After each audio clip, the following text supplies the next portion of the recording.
Okay. Everything is set and everything is recording. Hey, what's happening, all my Dragonlings? I am your Dragon God of Gaming, Damian Dragon, and welcome back to another episode of the Gaming News, where I run down a list of all the gaming news, facts, rumors, trivias, and everything coming out the gaming industry this week. Now, this week we have something on a game that you probably have not heard of before. We also have something on GTA and possible games coming to the Nintendo Switch from an older generation. Well, let's talk about that. So, let's get right in. Now, first off, if you guys don't know anything about a game called Arctic Adventure, then you're not the only one. For those of you that don't know, Arctic Adventure was a very old school game way back. And this actual game was made by a developer who is now a tech editor. And, well, we're about to learn about something that happened that needs to be addressed. First off, this is coming from PCGamer.com, and this was written by Rich Stanton. And he writes, or they write, developer returns the game after 4 decades, discovers and fixes typo so it works. Arctic Adventure is back, baby. Harry McCracken is not the name of a Cold War super spy, but a man who is now the tech editor of Fast Company, and in his younger days, a developer of games for Radio Shack's TRS-80 microcomputer. McCracken recently went back to have a look at his first game, Arctic Adventure, which he wrote when he was 16 around 1980 to 81. A text adventure inspired by the work of Scott Adams, in particular, a pioneering designer of the adventure series of games for the TRS-80. As was common in the 80s, Arctic Adventure was distributed in book form. This was the Captain 80 book of basic adventures, pages of type-it-yourself basic code, each entry its own adventure game. It's amusing how made up McCracken's potted biography was in this book. It said, I was 15 years old, I was 17 when the book was published, took computer courses at school, nope, played Dungeons and Dragons, never, and was devoted to science fiction, not particularly. Despite the emulators and the swaths of TRS-80 software now easily available online, however, McCracken couldn't find Arctic Adventure. I know of only a couple of contemporary mentions of it on the internet, and no evidence that anyone has played it since the first Reagan administration. McCracken writes in a post about the game, it seems fair to call it a lost game, or at least I lost it myself until recently. McCracken got paid for the game, but never received a copy of the book or any feedback, except for someone involved with Bob's software company tartly informing me that a bug rendered my game unwinnable. He offered no other details. While McCracken would go on to make 2 other games, one of which sold and one which didn't make it, he soon discovered he enjoyed freelance writing more, and his career went in that direction. Decades later, I didn't spend much time thinking about Arctic Adventure, but I never forgot the fact that I hadn't received a copy of the Captain 80 book. Thanks to the internet, I eventually acquired one.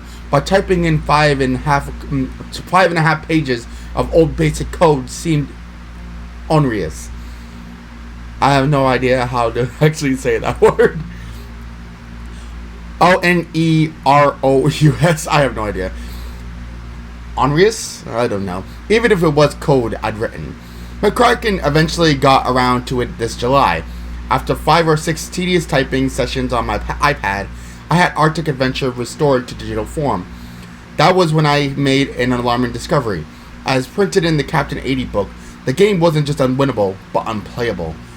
It turned out that it had a 1981 typo that consisted of a single missing 0 in a character string. It was so fundamental a glitch that it rendered the game's command of the English language inoperable. You couldn't get shovel, let alone complete the adventure. Oh my god. The book apparently had a program editor who had one job and failed to do it. McCracken has no idea at this move whether I was responsible for the bug or it slipped in during the editing process, I don't know. But if you typed Arctic Adventure into your TRS-80 back then and couldn't get it to work, I hereby apologize. The page where McCracken tells his story has a restored Arctic Adventure, in which the creator has made quality of life interface improvements, squashed bugs, and tweaked it to run smoothly on a web-based TRS-80 emulator. McCracken clearly knows the modern internet audience well because he added a dog that follows you around and helps you win the game. He also added an even earlier game of his as an Easter egg, a rudimentary slot machine simulator that survived because I uploaded it to a BBS circa 1979. Now it's a slot machine inside a tiny casino in the Arctic. The return of Arctic Adventures is a pretty heartwarming tale, and the fact it sat around with a typo rendering it unplayable for 40 years is kind of amazing. I feel terrible when I notice typos in my article a few hours after publication, so Lord knows how satisfying McCracken must have found it to reinsert that missing zero. Now, there's more to this article, a little bit more to this article, but the gist of it is, I learned basic programming when I was in college. I know about basic programming.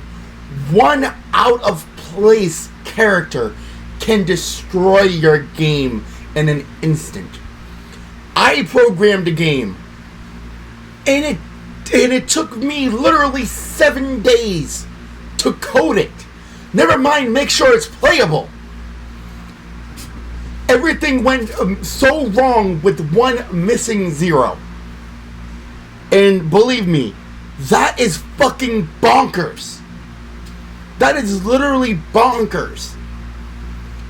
And I believe you can still find it for a TRS-80 emulator, that you can find it.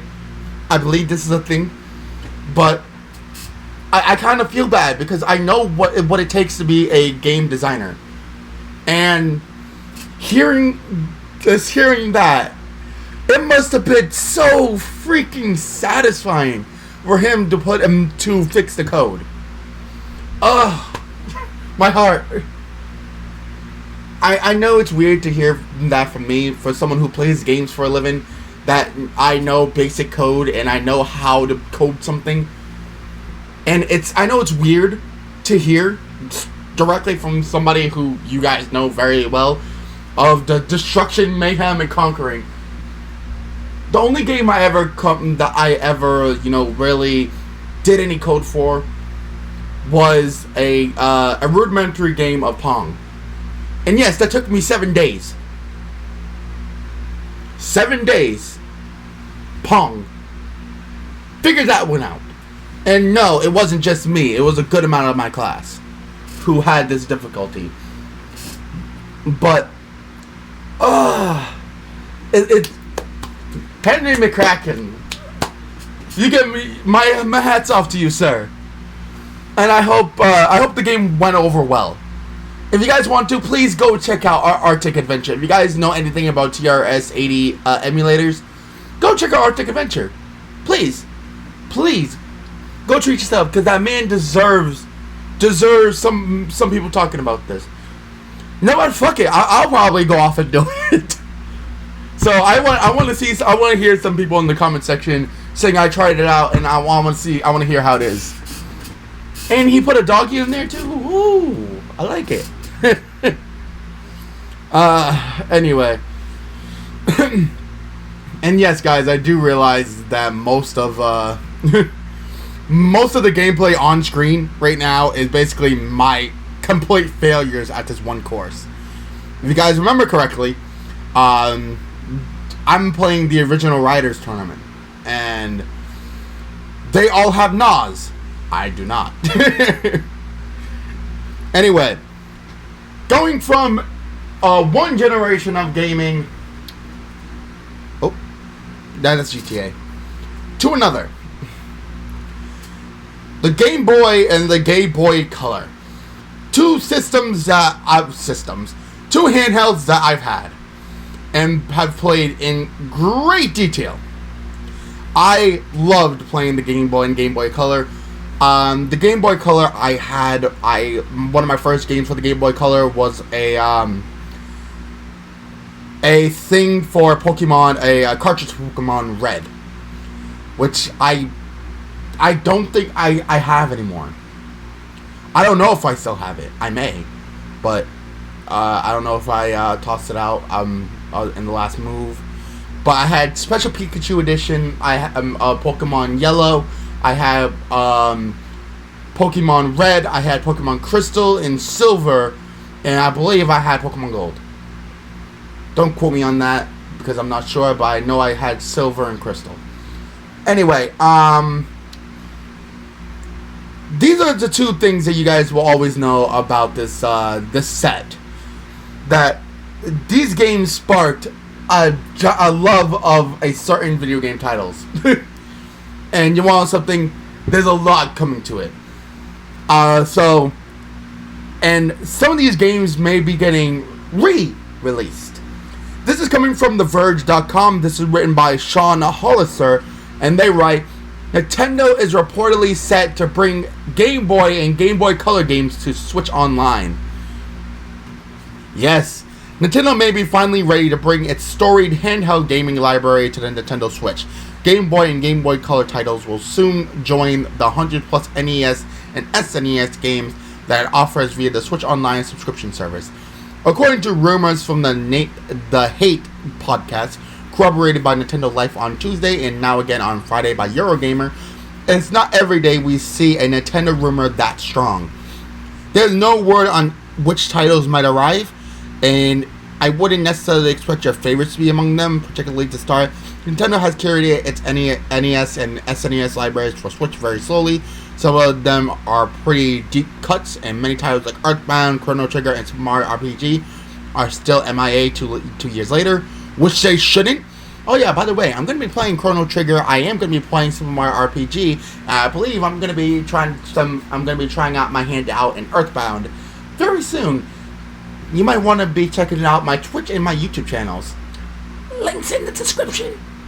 Anyway, but it makes a lot of sense that Nintendo would ramp up more classic content, particularly now that the Switch is well into its life, and Nintendo is watching its competitors capitalize on remakes, remasters, and next-gen patches that make older games look better and give their consoles some extra life.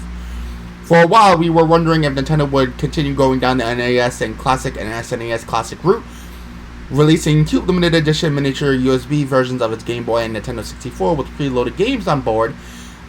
But the Game Boy's 30th anniversary came and went without a miniature Game Boy, and now we're in the midst of a global chip shortage. I'd love to see more opportunities to let new gamers in on old classics, not just in terms of remakes like Link's Awakening, originally on Game Boy and Game Boy Color. Here's hoping for the Game Boy Advance too, because folks playing the new Metroid Dread deserves to play its amazing prequel Metroid Fusion, and some of the best Fire Emblem games ever made came out there. Oh, and Golden Sun. Eurogamer does say other consoles beyond Game Boy and Game Boy Color may be on the cards. Amusingly, Nintendo offered this official statement. We have nothing to announce on this topic.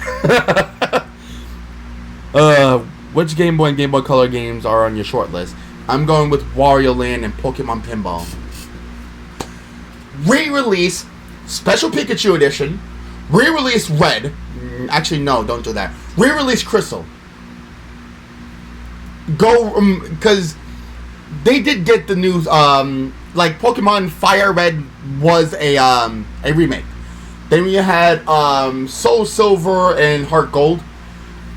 Yo, give me Fantastic Crystal. Yo, give me Pokemon Fantastic Crystal. I really want to see Pokemon Crystal come back. Why?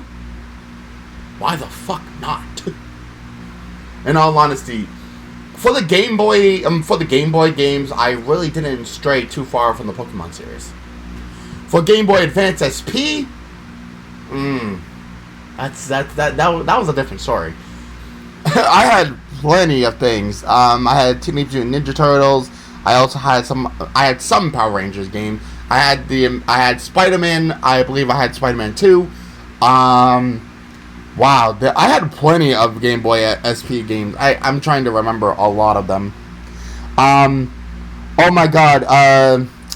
It was a Yu-Gi-Oh game. Not Duelist of the Rose. Well, I now I need to look it up. now I have to look it up.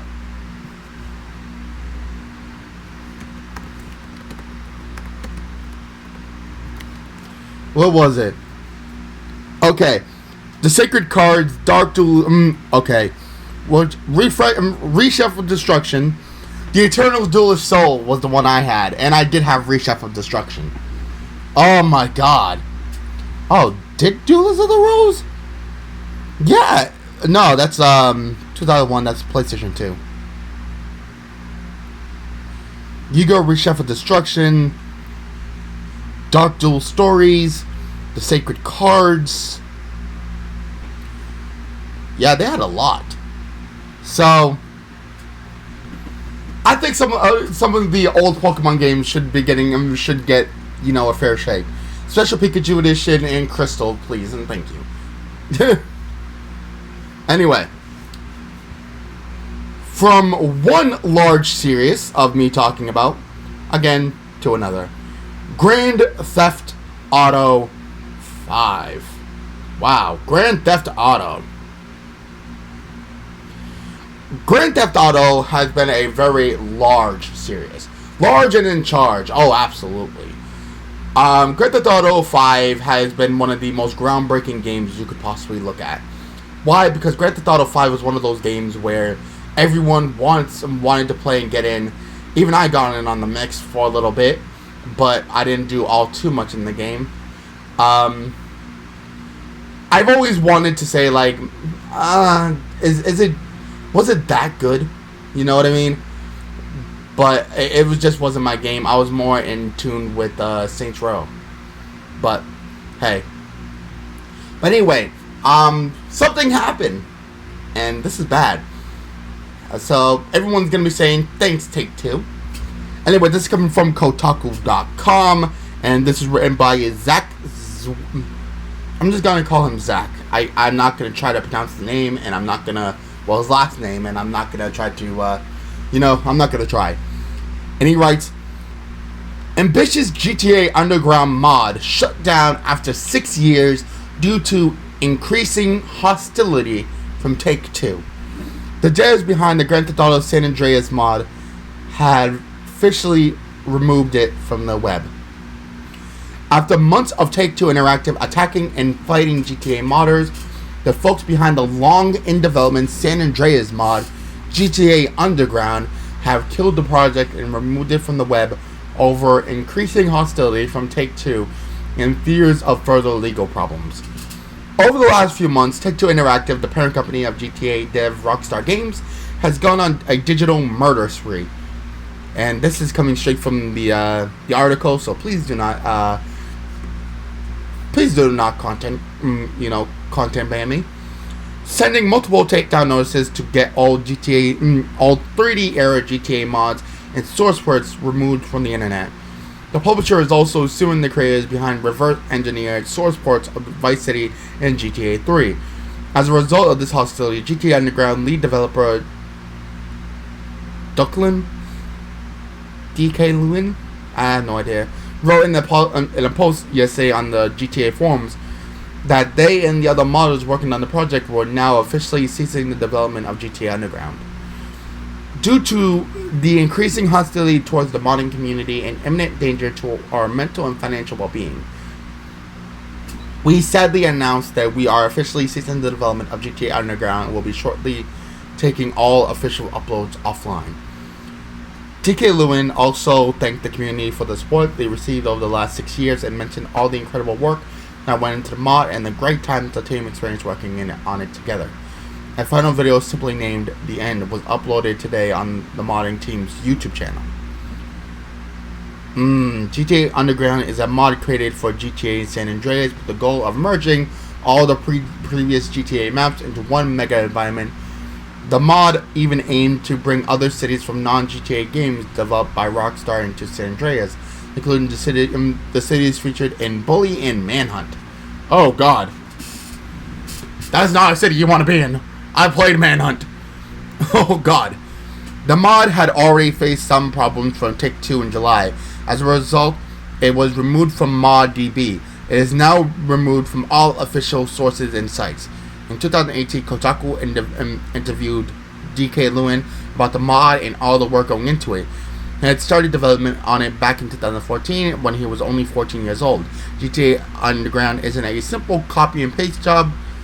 Instead, the modders added AI and traffic routines to every map, making them fully playable as GTA cities. The team also had plans to add more cities in the game, including their own custom creations. Rockstar and Take-Two Interactive haven't shared their official reasons for going after these fan-made mods, but many suspect it has to do with the upcoming GTA remasters. As reported by Kotaku last month, Rockstar is working on a collection that includes remastered version of Grand Theft Auto 3, Vice City, and San Andreas, coming to the Switch and other platforms. Though the collection hasn't been officially revealed, sources say it's targeting a release later this year. In all honesty, if you want my opinion, I was gonna say a professional opinion, but I'm not that big of being a professional. If I was a professional, believe me, I wouldn't be saying the F word as much as I normally do. Anyway, if you want my opinion, I think Take-Two and Rockstar are well within their rights to do that. I can understand, like, these guys worked extremely hard, and I'm not going to be fronting them for that. They do deserve to have their creation shared. But do I understand why Take-Two is doing what it's doing? Actually, yeah. I kind of do. Why? Because, well, you gotta have your hype for the remasters. And if everyone's playing the GTA mod instead of the actual GTA game, that's lost money, that's lost revenue.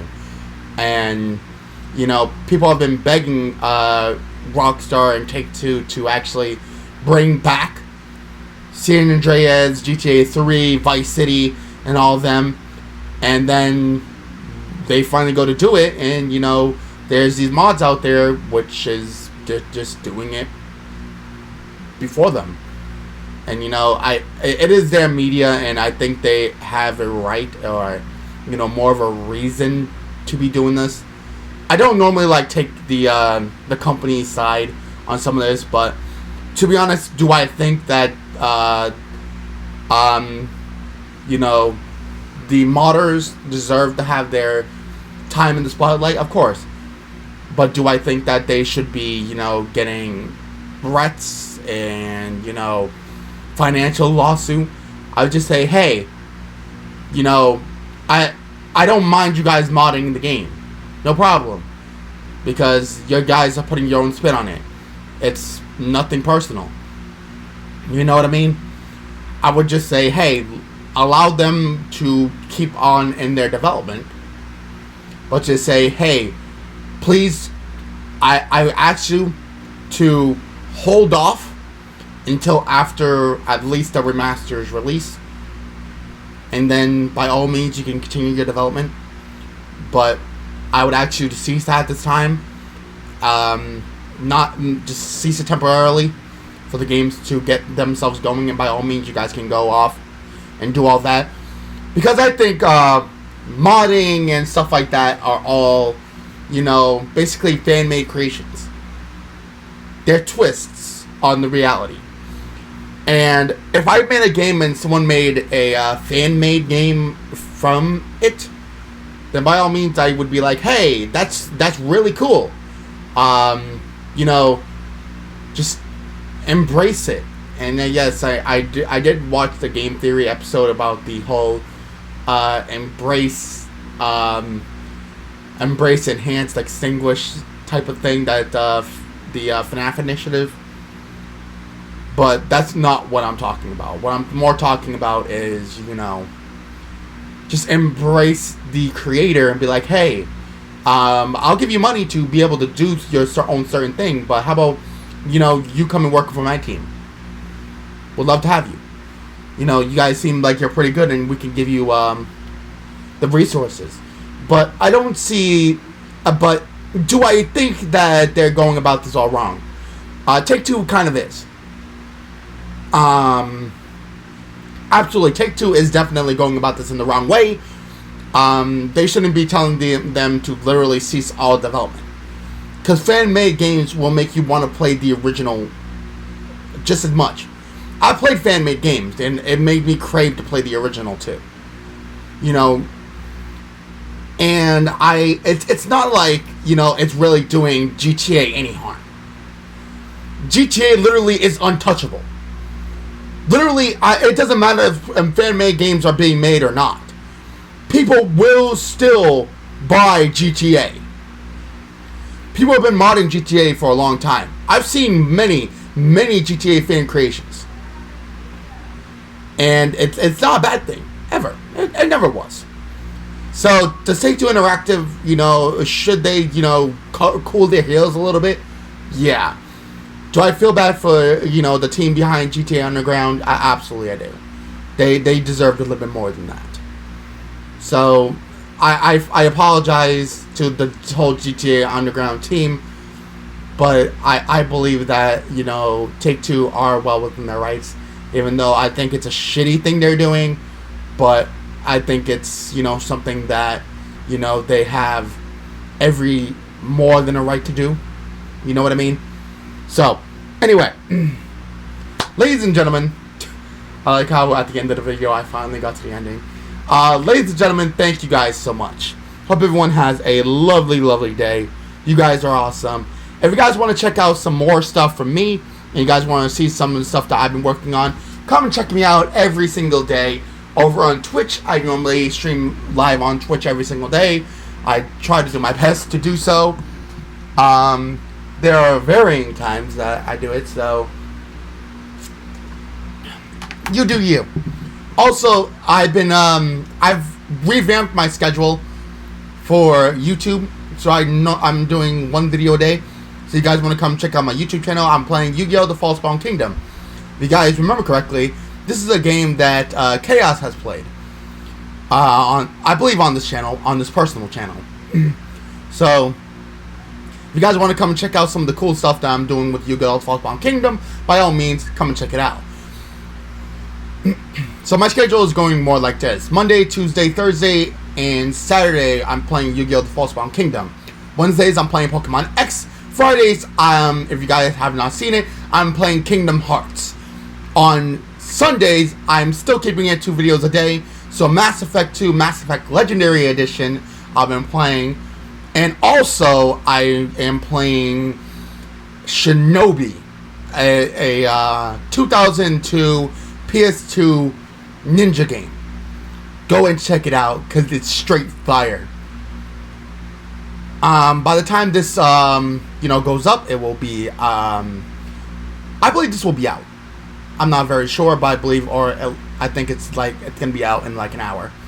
So, you never know. Anyway, if you guys want to see all of our lovely and beautiful creators, go and check them out in the description down below. They are all a lovely bunch of coconuts. And go check out all what they're doing. All their links in the description down below, as I said, including mine. And my Twitch, you guys can go also check out Chaos's YouTube and Twitch, and Image's YouTube and Twitch down there, and Tui's degrading channels, or whatever for what he calls a channel now. I'm just playing with him too. Tui does some amazing work himself. He just needs a better schedule. Anyway, come and check us all out. We are all doing incredible work, so you're going to be able to be here for all that action. Anyway, till then, ladies and gentlemen, I hope you guys enjoyed, but it's time for us to end off. Anyway, good gaming, happy hunting, and I'll see all you Dragonlings back inside the world of the gaming news. Hope you guys enjoyed, and I'll see you guys next time for some more Damian Dragon action. Peace.